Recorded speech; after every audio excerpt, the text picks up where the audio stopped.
hatusemi habari za hayati Yesu, hatusemi habari za marehemu Yesu, tunasema habari za mwanaume Yesu ambaye alikufa na akafufuka.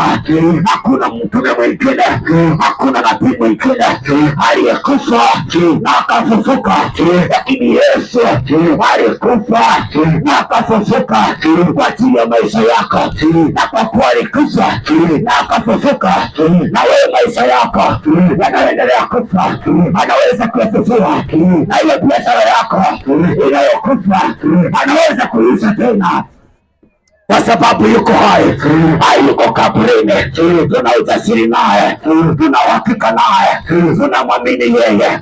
Ukimpokea vifo dhambi, ukimpokea vifo magonjwa ya ovyo, hautatibiwa tena magonjwa na wachawi, hautasumbuliwa tena na vitendo, hautasumbuliwa tena na ndoto mbaya.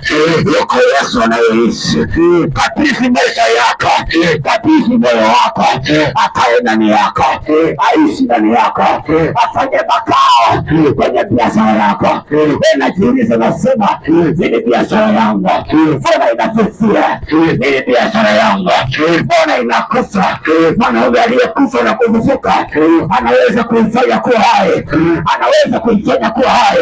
Hata ndoa yako ambayo umepoteza furaha, una amani na ndoa yako, yuko mwanaume aliyekufa na kufufuka anaweza kurejesha furaha tena, anaweza kurejesha amani tena. Anaitwa mfalme wa amani.